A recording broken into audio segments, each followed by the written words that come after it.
Bismillahirrahmanirrahim. Today we are going to cover our lecture number 2 of MGT501, that is Human Resource Management. And in the previous lecture, we covered about the human resource. What is human resource management? इसमें हमने देखा managerial function that tries to match an organization needs to the skills and abilities to the employees by यानी कोई भी काम करने के लिए जो कि एक मैनेजरियल फंक्शन जो उसने करने हैं और जो ऑर्गेनाइजेशन की नीड है उसकी रिक्वायरमेंट पूरा करने के लिए जो भी ह्यूमन रिसोर्स यूज होती है उसके ह्यूमन रिसोर्स मैनेजमेंट के टर्म्स में यूज हो सकता है। देन आगे जो एचआर फंक्शन इसमें था, नहीं इसको एचआर फंक्शन में आप अगर देखें टू सेंस में, starting from the advertisement, selection, recruitment of any individual और टिल इट्स सेपरेशन, सेपरेशन जो भी होती है नहीं, जब वो कंपनी से फारग हो जाता है, जो तमाम फंक्शन उसके एचआर की जिम्मेदारी में आ जाते हैं। ठीक है, सिलेक्ट हो गया और उसके दरमियान में उसकी सेफ्टी, हेल्थ, उसकी पे, पैकेजेस, रिकॉर्ड्स मेंटेन, ठीक है, सारा कुछ जो है ना, that is the responsibility of HR manager. और उसको जब सेपरेट होता है, सेपरेट होने की कोई भी रीजन हो सकती है, नॉर्मल उसने अपनी जो कॉन्ट्रैक्ट पीरियड था वो पूरा कर लिया है, अगर वो 60 ईयर उसकी पूरी हो गई तो वो रिटायर हो गया, तो डिसिप्लिनरी एक्शन हो गया तो उसकी वजह से रिटायर हो गया, या कोई भी डिसेबिलिटी उसकी ऐसी होगी कि वो काम जारी नहीं रख सकता, तो उसकी वजह से वो सेपरेट हो गया या रिटायर हो गया, उस कंपनी से फारग हो गया। ये तमाम फंक्शन इन जनरली जो है एचआर फंक्शन में आ जाते हैं। कुछ फैक्टर भी हमने टच किए थे, कंट्रीब्यूट करते हैं ग्रोइंग इंपॉर्टेंस ऑफ एचआर की इंपॉर्टेंस क्यों है, इसकी नीड हमने क्या भी क्यों है, लेजिस्लेशन लिटिगेशन की हमने बात की, कंसिस्टेंट रहना चाहिए, एक्सपर्टीज उसमें बंदा में होनी चाहिए, और definitely it has the cost. आज है concept and essentials of management, then management its relationship with the HR, जो भी मैनेजमेंट है उसके एचआर के साथ रिलेशन क्या है। बेसिकली मैनेजमेंट के manage self, manage others and manage the environment. ने अपने आप को मैनेज करना विद इन द कंपनी, आपने अपने आप को कैसे मैनेज करना है, जो भी आपकी पोजीशन है, जिस हायरार्की में भी आप आते हैं, आपने उसके अंदर अपने आप को बेस्ट फिट रखना है। उस पर बेस्ट, जैसे आप रीजनल मैनेजर हैं तो आपने अपना देखना है कि आपका स्कोप क्या है, आपकी जिम्मेदारियां क्या है, आपने अपनी जिम्मेदारियों को पूरा करना है। आपके अंडर जितने भी लोग हैं उनकी अपनी अपनी जॉब डिस्क्रिप्शन होगी, अपनी अपनी जिम्मेदारी होगी जॉब की, तो उन्होंने उन उस जो गिवन जॉब है उसको, या कोई भी टास्क मिलता है, स्पेशल टास्क भी हो सकता है, उसको उन्होंने पूरा करना है। और जो रीजनल लेवल पे बंदा ऑपरेट कर रहा है उसका भी कोई बॉस होता है, और वो बॉस जो आपको टास्क देगा वो भी आपने पूरा करना है। तो वो नहीं आपने अपने आप को मैनेज कर लिया, और आपने अपने अंडर कमांड जो आपके साथ बात कर रहे हैं, या आपके पीयर भी हो सकते हैं, आपके अंडर कमांड भी हो सकते हैं, उनको इवन सीनियर भी है, उसको आपने किस तरह मैनेज करना है। तो इसको आप देखना, पैरामिड बनता है, पिरामिड, आपका ये पिरामिड बन जाता है, पूरा ट्रायंगल या पिरामिड बनता है। आप दरमियान में आपकी कोई एक पोजीशन है, तो आपने ऊपर टॉप वालों को भी मैनेज करना है, आपके दाएं बाएं के जो लोग पीयर हैं उनको भी मैनेज करना है, और आपकी जो अंडर कमांड है आपने उनको भी मैनेज करना है, फिर आपने एनवायरनमेंट को भी मैनेज करना है। आपके इर्द गिर्द जो भी इन्वायरमेंट प्रवेल कर रहे हैं, नेशनल लेवल पे, इंटरनेशनल लेवल पे, आपके छोटे रीजनल लेवल पे, आप वो जिस सिटीज या एरिया में ऑपरेट कर रहे हैं उस एरिया के अंदर जो इन्वायरमेंट ऑपरेट विद इन दी आपके एरिया, वो इन्वायरमेंट क्या है, और इर्द गिर्द के जो इन्वायरमेंट है वो क्या है। यूजुअली हम इसको काउंट करते हैं कि इनसाइड द इन्वायरमेंट, ठीक है, एक उसको कंसिडर हम करते हैं कंपनी इटसेल्फ, जो लोग ऑपरेट कर रहे हैं, सेट ऑफ पीपल जो है, ग्रुप ऑफ पीपल हैं, उनके अंदर के इन्वायरमेंट क्या है। देन इंटरनल इन्वायरमेंट होते हैं जो एक एक्सटर्नल इन्वायरमेंट होते हैं। इंटरनल इन्वायरमेंट ऐसे होते हैं जो डायरेक्टली आपको अफेक्ट कर लेते हैं, एक्सटर्नल इन्वायरमेंट ऐसे होते हैं जो इनडायरेक्टली आपको अफेक्ट कर रहे होते हैं। इसको एक्सटर्नली से मैं एक एग्जांपल देता हूँ, जैसे एवरग्रीन शिप सुइज कैनाल के अंदर स्टक अप हो गया, तो उसने एक शिप इटसेल्फ जो है वो उसके अपने इनर एनवायरनमेंट बन गए, शिप के अपने अंदर जो एनवायरनमेंट थे वो इनर हो गए, क्योंकि उनके अंदर जो भी कंसाइनमेंट थी, शिपमेंट थी, कंटेनर थे, वो रुक गए, वो टाइम पे वो नहीं पहुंचा सका। अच्छा, इसके बाद दे फिर इंटरनल एनवायरनमेंट, उसने सुएज कनाल को ब्लॉक कर दिया, एक चैनल को ब्लॉक कर दिया, वो इंटरनल एनवायरनमेंट में आ गए, माइक्रो सॉरी इंटरनल के थे, माइक्रो एनवायरनमेंट में आ गए। और जो उसके सुएज कनाल के अंदर वाले एरिया की मैं बात कर रहा हूँ, अभी जब उस सुएज कनाल से निकलने उस तरफ आपका मेडिटेरेनियन सी आ गया था, मेडिटेरेनियन सी के साथ आपका पूरा ऊपर की तरफ यूरोप आ गया, ठीक है, इस तरफ आपका बाल्कन स्टेट्स आ गई, टर्की आ गया, बाल्कन स्टेट्स, टर्की, इसराइल और सारा जो ना ब्लैक सी टाइप उधर आ गए थे। और नीचे आप आ जाएं तो राइट पे ही आपका सऊदी अरब आ गया था, लेफ्ट पे मिस्र आ गया, और इधर से निकलते हुए आप पूरा एशिया को अफेक्ट कर रहे थे। तो एशिया को कर गए, इधर फार ईस्ट आ गया, साउथ साउथ एशिया आ गया। तो वो सारी चीजें क्या है जी, आपकी एक्सटर्नल इन्वायरमेंट, उसका हुआ क्या है कि उसने जितनी है अबाउट $10 बिलियन की जो थी आपकी जो ट्रेड है उसको अफेक्ट कर दिया, नेगेटिव इकोनॉमी के ऊपर अफेक्ट पाया। तो ये है कि ओवरऑल मैनेज इसमें इन्वायरमेंट कैसे मैनेज करने, इन्वायरमेंट मैंने एक्सप्लेन करने की कोशिश की कि 3 टियर में होते हैं, एक इनर हो गया, माइक्रो हो गया और मैक्रो हो गया। I hope so it's clear. हाँ जी, new Rakhshana Kausar ji, welcome to the class. मेरी आवाज आ रही है आपको मैडम? जी सर, आ रही है। चलो जी, वेलकम टू द क्लास, आप पहली दफा आई हैं। ओके जी, ये अभी हम आगे मूव करते हैं, देन हम आगे जाते हैं जी। आपके मैनेजमेंट डेफिनेशन कल भी हमने पढ़ी थी। Process of planning, organization, directing and controlling organization resources to achieve organizational goal. आपका मकसद क्या है? आपका मकसद मैनेजमेंट का ये है कि ये आपकी जो ऑर्गेनाइजेशन है, एक कंपनी है, एक फर्म है, एक सेटअप है, उन्होंने आपको एक गोल दिया हुआ है कि आपकी जो प्रॉफिटेबिलिटी है ये एंड ऑफ द ईयर इतनी परसेंट होनी चाहिए, इतनी इंक्रीज होनी चाहिए। जी, आपको एक टास्क दे दिया गया, तो आपने उस टास्क को पूरा करने के लिए, दैट इज ऑर्गेनाइजेशन ने आपको एक गोल दे दिया, ठीक है। आपको ये भी गोल में बड़ा कुछ हो सकता है कि आपकी बेस्ट क्वालिटी होनी चाहिए, किसी की कंप्लेन नहीं आनी चाहिए, आपने जो है ना फलान फलान मार्केट के अंदर फर्दर एड अपना मार्केट की ग्रोथ करनी है, मार्केट शेयर आपने इंक्रीज करना है, तो नेशनल लेवल पर, इंटरनेशनल लेवल पे भी आपने अपने फुटप्रिंट्स को इंक्रीज करना है, उसमें लेकर आना है। तो वो गोल है, उसको सारा कुछ करने के लिए उसने पहले कोई कुछ सोचेगा, प्लानिंग करेगा। कोई भी काम है पहले वो आप प्लान करते हैं तो वो काम हो सकता है, बगैर सोचे हुए आप काम करेंगे तो वो काम नहीं हो सकता।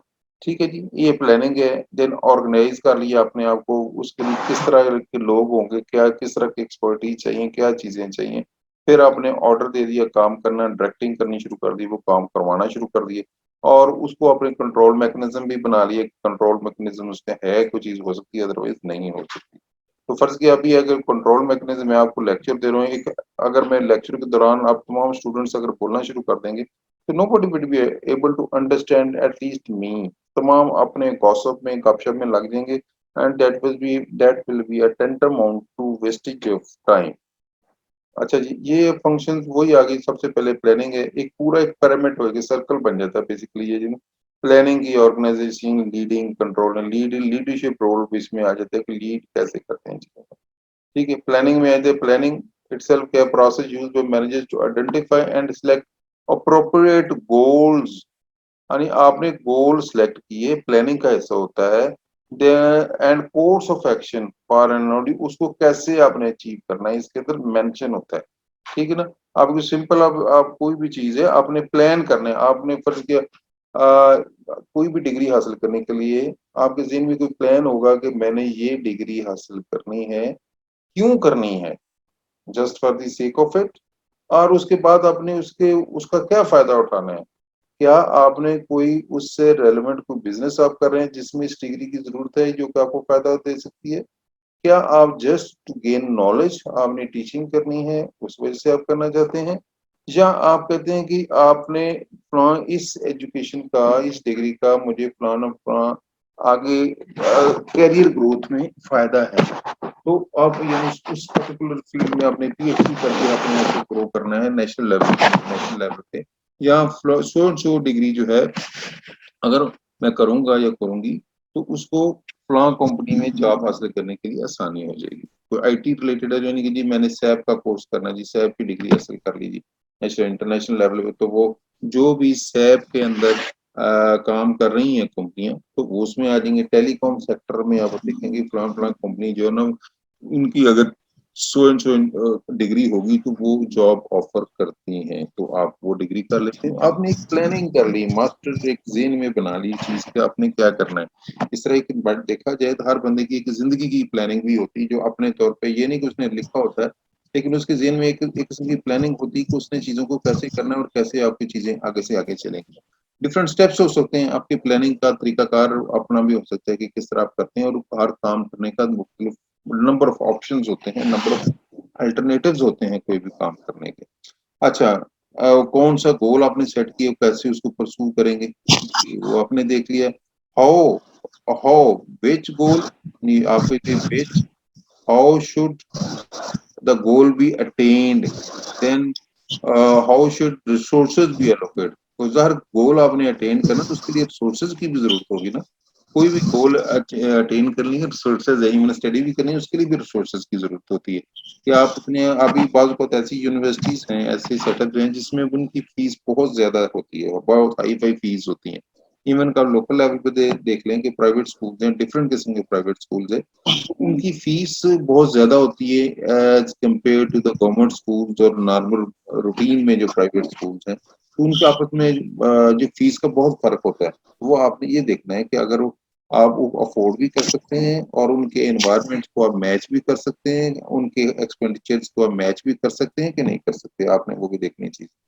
तो फॉर्मुलेटिंग गोल, ज़ाहिर गोल तो आपने फॉर्मुलेट करना है, ये बेसिकली ओवरऑल मैनेजमेंट की जब बात होती है, डिसीजन मेकिंग जो होती है, जो भी आप पब्लिक लिमिटेड कंपनी होती है, तो मैनेजमेंट जो है ना वो सारे डिसीजन कर रही होती है, लेकिन उसमें जितने शेयर होल्डर्स हैं उनका इनपुट लाजमी लीजिए। ये management chief executive management managing director से बैठा हुआ है, ये बोर्ड के लोग हैं, ये उसका हिस्सा होते हैं। और उसके बाद आपके फंक्शनल मैनेजमेंट के लोग आते हैं, फंक्शंस में जो आते हैं फंक्शनल मैनेजर, जैसे मेनली इसमें फाइनेंस भी आ गया, मार्केटिंग आपकी आ गई, जिसमें ऑपरेशन मैन्युफैक्चरिंग एंड ऑपरेशन आपकी आ गया, आपकी प्रिक्योरमेंट हो सकती है, आपकी एचआर इसी फंक्शंस में आ जाती है, देन आपकी एडमिनिस्ट्रेशन आ जाती है, सिक्योरिटी आ जाती है, प्रोटोकॉल आ जाता है, आपके CSR उसमें आ जाती है।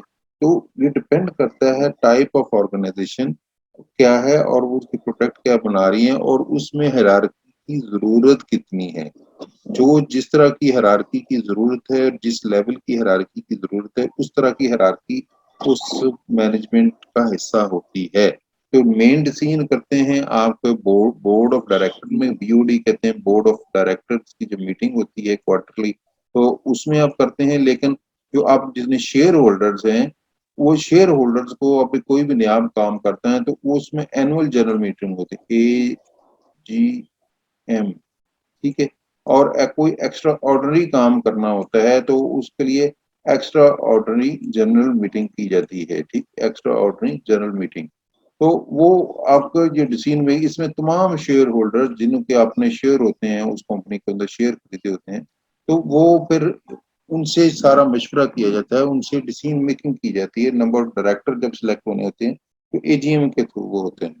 Then organizing a creating the structure of working relationship between the employees that best allow them to work together and achieve goals। चार ऑर्गेनाइज कर लिए, बेस्ट रिलेशनशिप होंगे तो आपका काम हो सकता है, बेस्ट रिलेशनशिप नहीं होंगे तो वो काम नहीं हो सकता है। वो हम अक्सर ये लोग कहते हैं कि जबरदस्ती चीजें, कुछ इंस्टीट्यूशन होते हैं कि जिसमें आपको पहले जबरदस्ती से या डिसिप्लिनरी एक्शन से आप शायद कुछ कर सकते हैं, लेकिन कुछ ऐसा सेटअप जिसमें ये, लेकिन ये फार्मूला हर जगह नहीं चल सकता आपका कि जबरदस्ती आप सारी चीजें कर लें, जबरदस्त हर चीज हर जगह पॉसिबल शायद नहीं होती।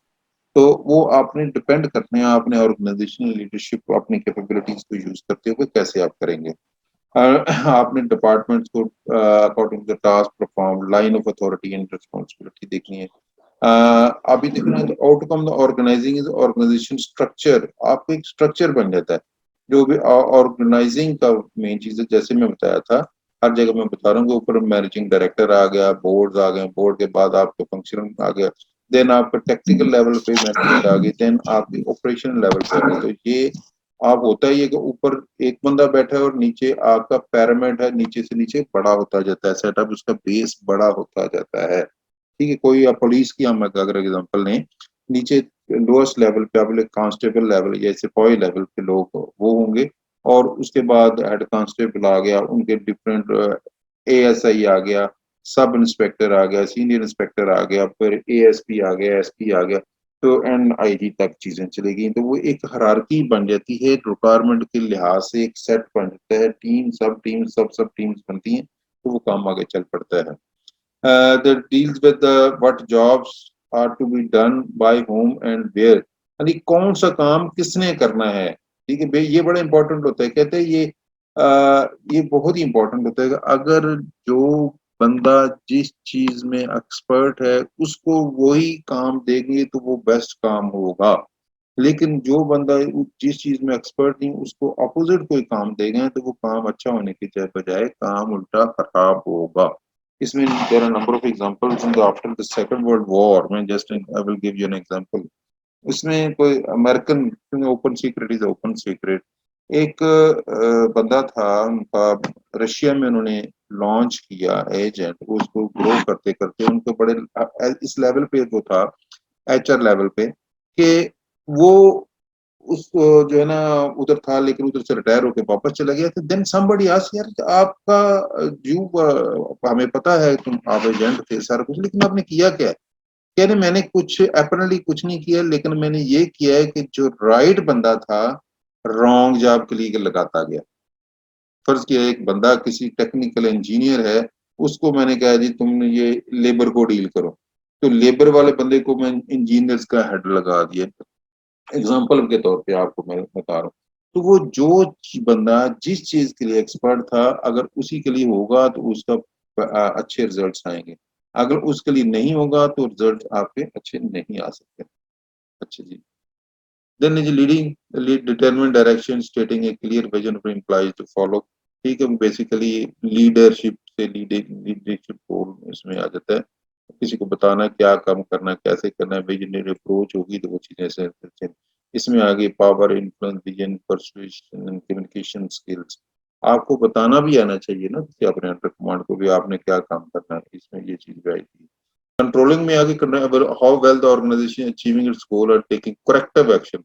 कंट्रोलिंग तो होती है आपने प्रॉब्लम को, अगर कोई प्रॉब्लम एरिया है तो उसको आइडेंटिफाई किया, कंट्रोलिंग का मतलब फिर ही आप उसको राइट ट्रैक के लेके ऊपर आएंगे ना। आप गाड़ी ड्राइव कर रहे हैं, गाड़ी आपकी लेफ्ट राइट हो गई है मेन आपके रास्ते से थोड़ा बहुत, ज़ाहिर अभी विद इन द रोड के ऊपर के जनरल एरिया में आपको लेफ्ट लेन में रहना है, लेकिन आप दो लेनों के दरमियान में, तो आपने करेक्टिव एक्शन लगाया, करेक्टिव एक्शन किया कि आपने अपनी लेन में लेकर आ गए, आपने आइडेंटिफाई की प्रॉब्लम, आपने गलती अपनी आइडेंटिफाई कर ली, आप अपने ट्रैक पे लेकर आ गए, that is a corrective action.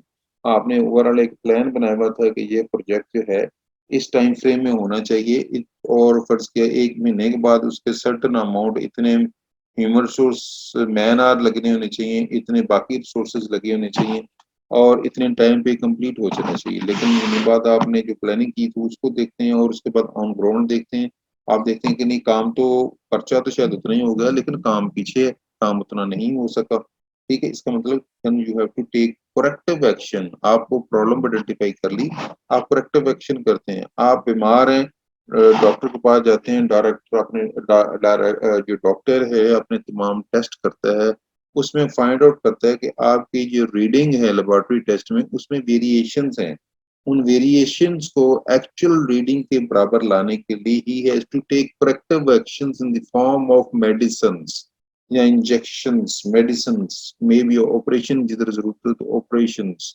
ठीक है, तो वो बेसिकली ये क्या चीज है कि एक्चुअल प्लान या एक्चुअल हेल्थ स्टैंडर्ड्स के ऊपर आपको लाने के लिए वो करेक्टिव एक्शंस ले रहा होता है, और करेक्टिव एक्शन के लिए उसका अपना एक तरीकाकार है कि वो अपने करेक्टिव एक्शन लेता है थ्रू मेडिसिन, इंजेक्शंस और through surgery wherever it is required. तो उसके लिए वो चीजें कंट्रोल करके करेक्टिव एक्शन लेते हैं। इसको ये सिंपल वर्ड में ये अगेन प्रोसेस क्या है, यानी प्लानिंग हो गई, ऑर्गेनाइजेशन, ऑर्गेनाइजिंग लीडिंग और कंट्रोलिंग, ये है ऑर्गेनाइजेशन गोल अचीव करने के लिए आपको ये सारा काम करना पड़ता है लीडरशिप रोल में।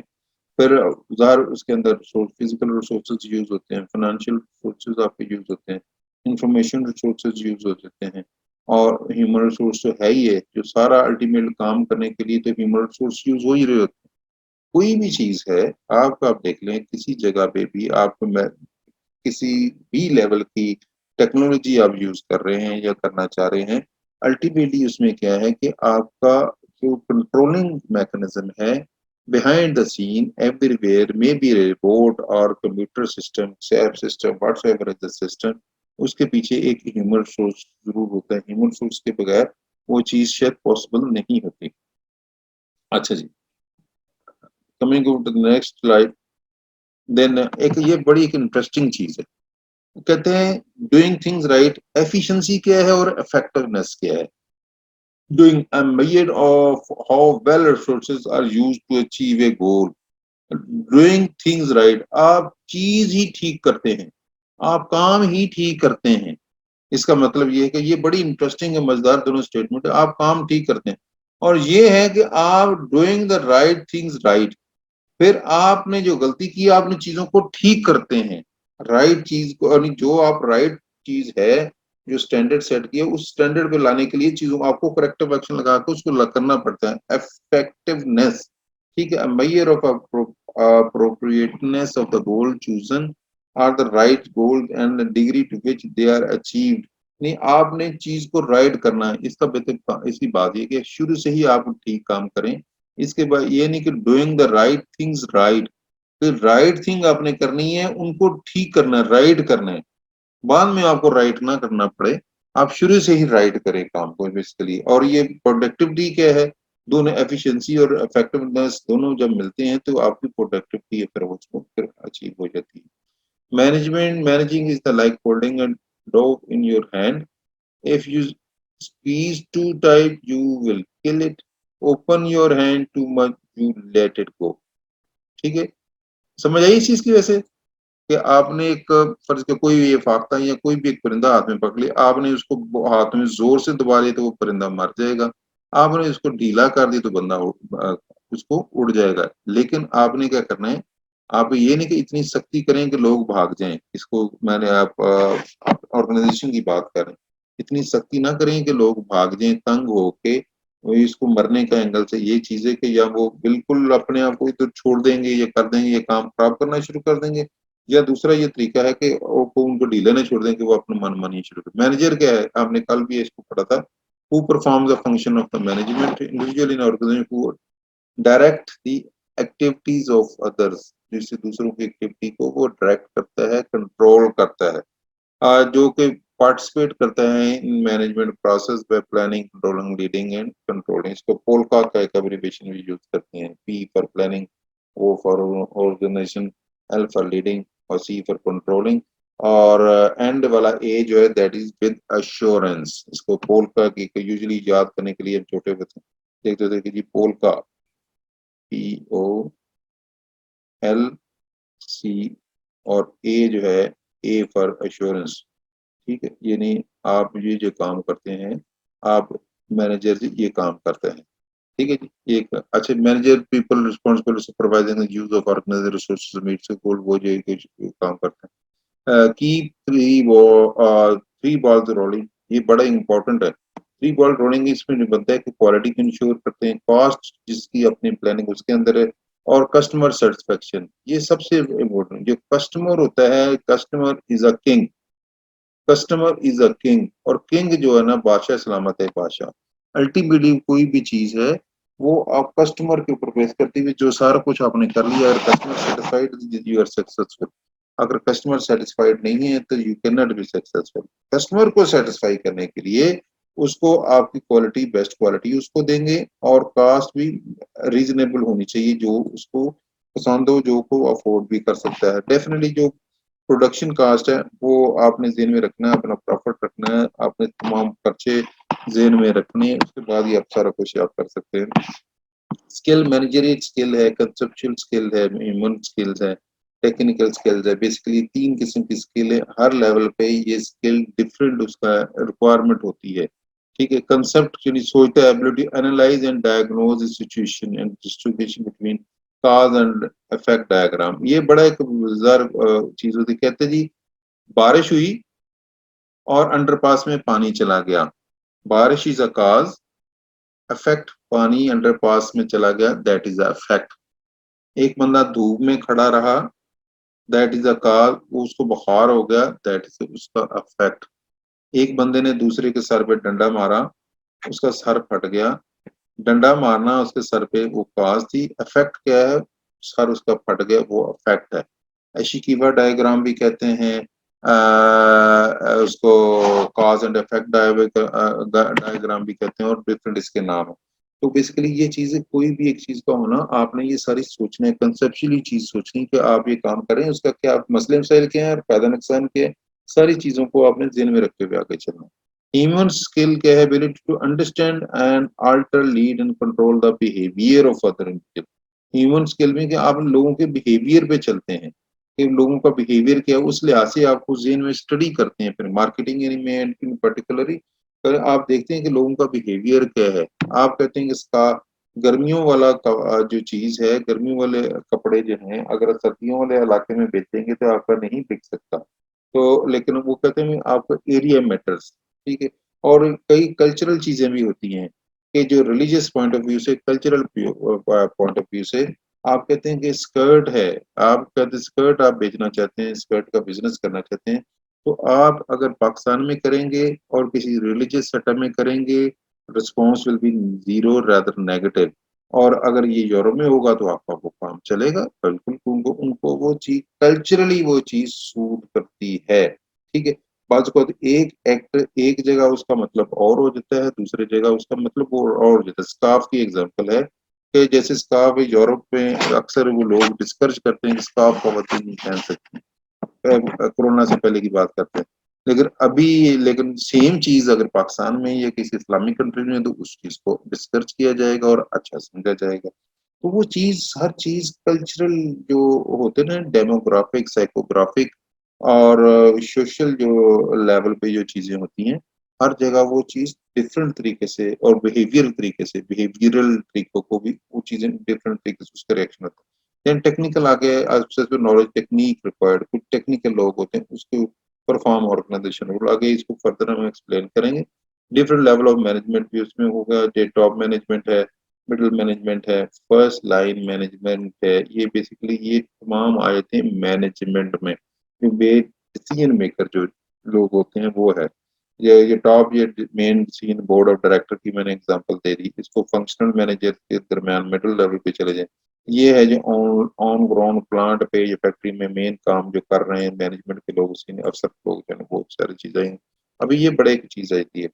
अभी देखो कंसेप्चुअल और टॉप मैनेजमेंट, किस चीज की ज्यादा जरूरत है, इन दोनों को मिलाएं। ठीक है, इस जगह पे टॉप मैनेजमेंट लेवल पे आपको ये खाना फेल हो गया। ठीक है जी, टॉप लेवल पे आपको ये है, यानी आपको इसमें कंसेप्चुअल चीज, टॉप लेवल पे आपको कंसेप्चुअल चीज ज्यादा रिक्वायरमेंट है। लेकिन आपको देखे टॉप मैनेजमेंट और इंटरपर्सनल स्किल है, ये बैलेंस है। अब इंटरपर्सनल स्किल जो है ना, हर लेवल पे हर बंदे को चाहिए, इसको इस तरह इसको देखने चाहिए। टॉप मैनेजमेंट भी, मिडिल लेवल में और फर्स्ट लाइन भी। टेक्निकल स्किल, आप टेक्निकल स्किल ये नीचे लेवल पे जूनियर लोगों को टेक्निकल स्किल ज्यादा चाहिए, लेकिन टॉप मैनेजर को टेक्निकल स्किल की इतनी जरूरत नहीं है। इसको ये खाना आप फिल करके आप इसको इस तरह देखने की जरूरत है। ठीक है, इसको ये अभी देखो, इसको इतनी ज्यादा जरूरत नहीं है। ये खाना आप देखें और ये खाना देखें, टॉप मैनेजमेंट को किस चीज की जरूरत है, इनको कंसेप्चुअल जरूरत है। ये देखिए, ये इस चीज की ज्यादा जरूरत है कि आपको टेक्निकल, उसने मैकेनिक नहीं बनना ना टॉप मैनेजमेंट में वो चीजें। अब जैसे आप ऑर्केस्ट्रा, जब म्यूजिशियन, जब आपने देखा होगा कि ये तमाम 15-20 लोग बैठे होते हैं और एक बंदा स्टिक लेके खड़ा होता है, वो ऑर्केस्ट्रा जो, he is a team leader basically, वो टीम लीडर है। उस टीम लीडर को पता होना चाहिए कि जितने भी पंपर्ट है और जितने भी ऑर्केस्ट्रा है, जितने भी इंस्ट्रूमेंट बजाए जा रहे हैं, वो इंस्ट्रूमेंट है क्या और किस तरह की आवाज निकलती है, और जनरली उसको पता होना चाहिए, जनरली उसको पता होना चाहिए। उसको प्रोफिशिएंट, तमाम इंस्ट्रूमेंट में प्रोफिशिएंट होने की जरूरत नहीं है, लेकिन उसको पता है कि कौन सा इंस्ट्रूमेंट कितने। लेकिन नीचे लेवल पे आप चले जाएं तो जो इंस्ट्रूमेंट बजा रहा है बंदा, उसको उस इंस्ट्रूमेंट में प्रोफिशिएंट होना चाहिए, उस इंस्ट्रूमेंट में वो प्रोफेशनल मास्टर होना चाहिए कि वो उसको इंस्ट्रूमेंट उस लिहाज से बजाना आता हो, इस यूज करना आता हो, इसको देखने की जरूरत हो। तो हर इसको ये आपको ये पिरामिड बनाए तो आपको अंडरस्टैंडिंग के लिए बड़ा मजेदार किस्म की ये चीज है कि ये चीज कैसे चलती है, किसको क्या चीज की कितनी जरूरत है। ठीक है, इंटरपर्सनल मैंने बताया कि वो सबको बराबर की जरूरत पड़ती है, और ये टेक्निकल जो है टॉप मैनेजमेंट को मिनिमम है, लेकिन कंसेप्चुअल जो है इनको मैक्सिमम है। ठीक है, लाइन मैनेजर को आपको कह लें कंसेप्चुअल ज्यादा नहीं है, क्योंकि ये टॉप मैनेजमेंट और मिडिल मैनेजमेंट ये जो है ना कंसेप्चुअल लेवल पे देखने के लिए बैठे हैं, इसको इतनी स्पेसिफिक पड़ती। तो वो सारी चीजें उस लिहाज से देखने की जरूरत है कि कैसे managerial skills and managerial level को कैसे है। आई होप सो ये डायग्राम आपको समझ आ गया है अच्छे तरीके से। जी हाँ जी शामी, आपको वहीं से। जी जी बिल्कुल सर, आ गया। अच्छा, ये कौन है जी 1788? 1788 के क्या कौन है जी ये आईडी जो है 1788 है ना, 72। अस्सलाम वालेकुम सर। जी जी सर, देखकर तो नहीं, पर काफी हद तक समझ आ गया। मुझे हाँ जी, नाम रीड क्या है करेंगे आपका? तो इंशाल्लाह। अब्दुल माजिद सर।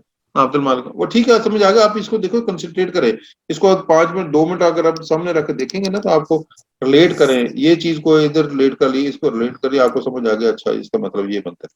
अच्छा जी, चलो अभी फिर मैं पूरा फिर इंटरपर्सनल इंफॉर्मेशनल और डिसीजनल रोल, रोल है managerial role. Interpersonal, interpersonal role क्या है? फिगर हेड है, leader. Figurehead attend activity to represent the organisation. Leader encourage employee to improve productivity, liaison according to the activity of the two or more। अभी असल में आपने class 10 minute जाया भी किया ना, तब क्लास खत्म होने वाला रहा अभी आ जाएगा।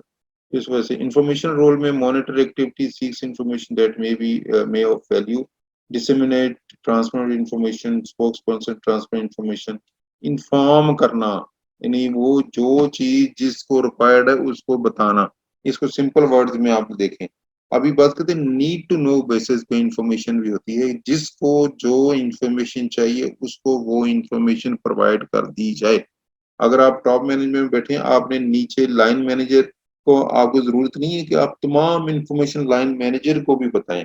आपने अपने जो बोर्ड ऑफ डायरेक्टर में आए थे मिडिल मैनेजमेंट को आपने बताना है, वो आगे उनका काम है उन चीज को कैसे आपका ऑन ग्राउंड एग्जीक्यूट करवाएं आपने गिवन टास्क के ऊपर। Decision role आ गया, entrepreneur develop new ideas, initiate changes in the organization। Disturbance handler, उन्हीं को भी मसला मिसाइल है उसको वो कैसे आपने उस पर डिसीजन लेना है। कोई मसला बंदा कर रहा है, क्लास अगर हो रही है, कोई बंदा बार बार डिस्टर्ब कर रहा है अननेसेसरीली, तो आपको जहन में होना चाहिए कि यार मैंने उसको ब्लॉक करना है, उसको म्यूट कर देना है, ये क्या कहते हैं, how I will handle it. ठीक है, अगर फेस वन ऑन वन है, आमने सामने बैठे हुए, फिर तो इजी होगा ना कोई मसला। लेकिन ऑनलाइन में आपने देखना है कि कैसे आपने मैनेज करना है। निगोशिएशन है, निगोशिएशन स्किल्स सबके पास होनी चाहिए कि बातचीत करके कैसे आप करते हैं। Remember it's not enough to know about the managing, you need to be prepared to do it.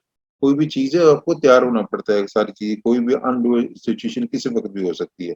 It's Monday go to work, बाद का तो आपने काम करने के लिए आपने थोड़ा सा आपने डंडा भी यूज करना पड़ता है कि कैसे काम कर, लोगों से काम करवाना है, अदरवाइज शायद लोग ना करें। Just eye opener managing people, all members must be encouraged with activities like staffing, hiring and any HR से related hiring and firing, motivating people, encouraging and training, and then okay, and then alternative arrangements, burying issues of today। वे जो भी issues हैं आपने उनको manage करके उसको आगे you have to proceed further। ये नहीं कि एक इशू आया और इशू को आप लेकर बैठ गए और दैट्स अबाउट ऑल। किसी एक ने गड़बड़ किया तो आपने उसके हैंडल किया, मैनेज किया, तो वो हो गया। किसी जगह में आग लग गई है तो किसी फैक्ट्री में, फर्म में आप विजुलाइज करें जो कि आपके एरिया ऑफ इन्फ्लुएंस हो सकता है, तो उसको आपने कैसे मैनेज किया है। बेसिकली ये चीज आपने मैनेज करना है कि how you will manage the all the activities, all the issues जो कि आपके एरिया ऑफ इन्फ्लुएंस में आए हैं। देन है कि management and HR, HR is a part of management, ज़ाहिर है वो मैनेजमेंट का हिस्सा है एचआर। जैसे मैं कहा फंक्शनल में भी आ गया, टॉप मैनेजमेंट भी आ गया, डिपेंड करता है कि एचआर की डेफिनेटली इंटरनेशनल लेवल पे नेशनल लेवल की वैल्यू है।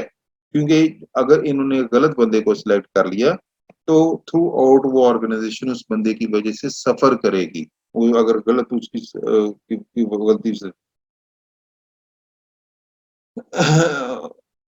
अच्छा जी कौन है? अच्छा जी वो करते रहेंगे। एस्टेब्लिश एचआर प्रोसीजर, उनका काम क्या है, एचआर के प्रोसीजर सेट करना। डेवलप चूज एचआर मेथड, कोई भी बेस्ट मेथड जो हो सकता है। Monitor and evaluate HR practices, जो एसओपी बनी है उसको प्रैक्टिसेस को एवेलुएट करें। Advice assist managers on HR related activities, कोई भी ये लोगों को बताएं कि क्या चीज है। यूजुअली एचआर काफी थानेदार टाइप कंसिडर होता है किसी भी ऑर्गेनाइजेशन में, क्योंकि हायर फायर सारी उसके हाथ में होती है। Its relationship with HR, there are five basic functions that all managers to perform. वो ये planning, organization, staffing, leading, controlling, वो पोल का वाला बताएंगे, ये बेसिक फंक्शन है। एक इसमें के इन्वॉल्वमेंट क्या है, इन्वॉल्व द पॉलिसीज।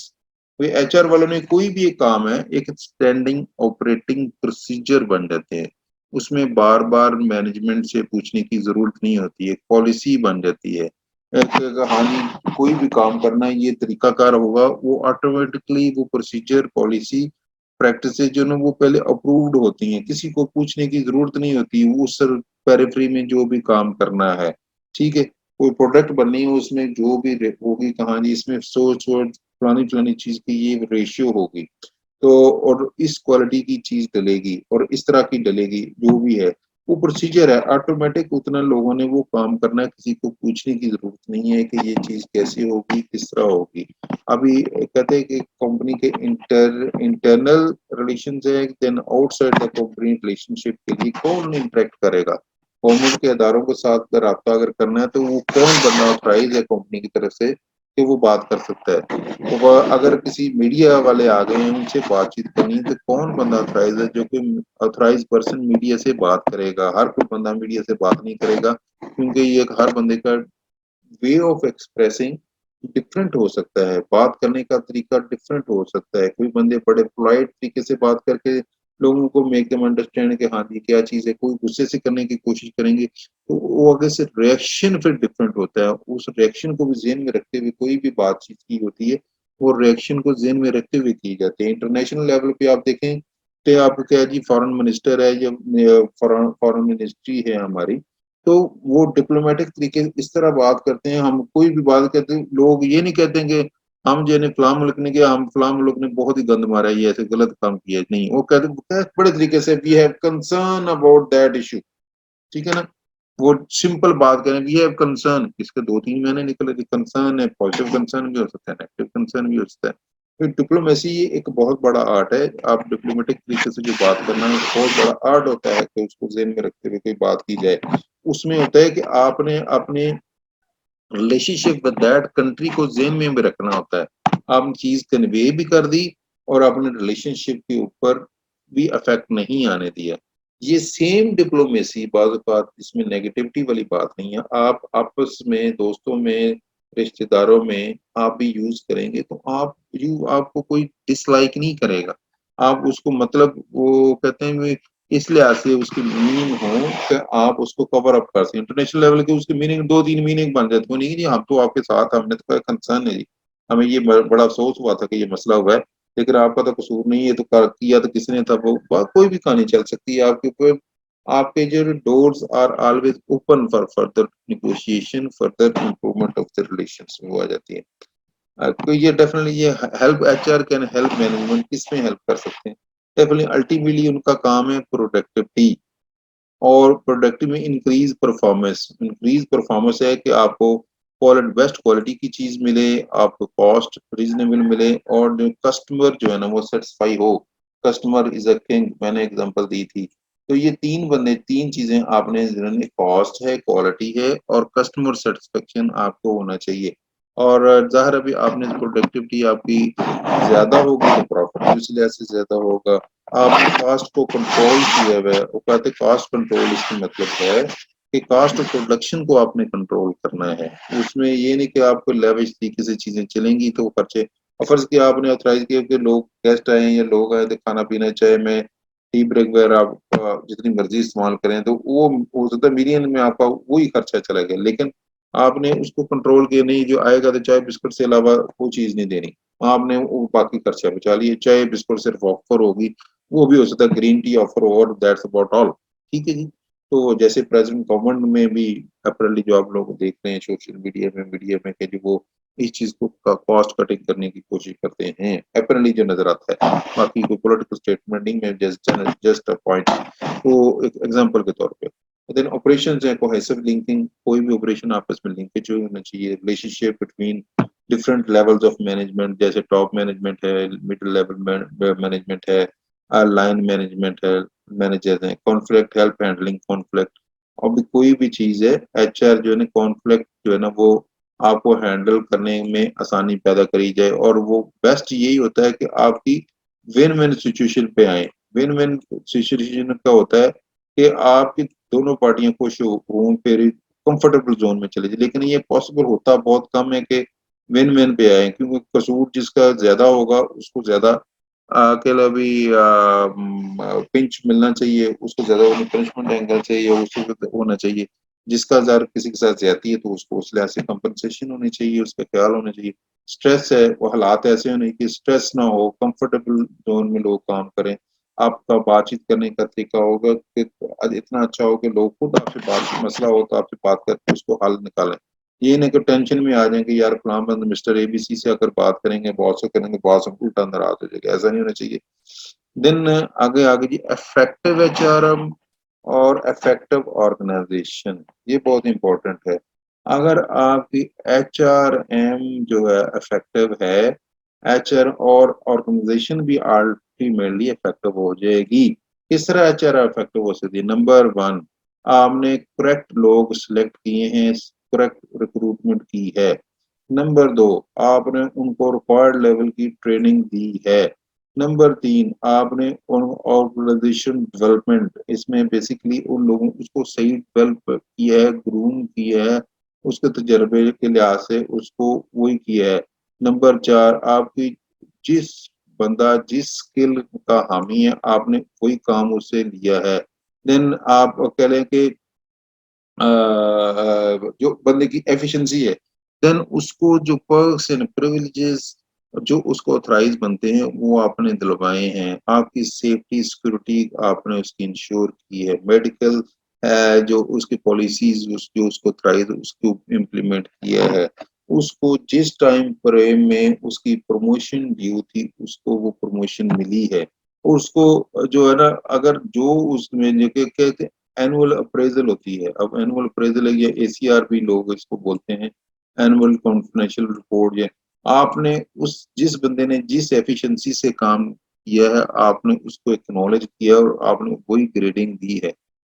ठीक है जी, आखिरी मिनट चल रहा है तो ये आखिरी स्लाइड है हमारी। तो ये चीज समझने के लिए कि अगर ऑर्गेनाइज एचआर इफेक्टिव है तो आपकी ऑर्गेनाइजेशन भी इफेक्टिव होगी। ऑर्गेनाइजेशन इफेक्टिव होने का मतलब है कि उसकी प्रोडक्टिविटी अच्छी होगी, उस अच्छे स्टैंडर्ड की चीज वो देगी, और कस्टमर सेटिस्फाई होगा, और कस्टमर आपका परमानेंट हो जाएगा, कस्टमर रिटेंशन जो मैक्सिमम हो जाएगी। जब ये चीज होगी तो कंपनी भी फ्लोरिश करेगी, तो वो सारा फिर एक साइकिल बन जाता है। ऑर्गेनाइजेशन इफेक्टिव है, एचआर इफेक्टिव है, तो कंपनी इफेक्टिव है, तमाम लोग भी इफेक्टिव हो जाएंगे। ठीक है, हर चीज का एक साइकिल बन जाता है कि देखा जाए अगर अच्छाई है तो हर तरफ अच्छाई चल रही होती है, अगर नेगेटिविटी है तो फिर वो नेगेटिविटी का एक ट्रेंड चल जाता है, तो वो जो मसले मसाइल आ जाते हैं। So we covered this lecture today and let's stop it here and इंशाल्लाह we will keep on interacting with each other, और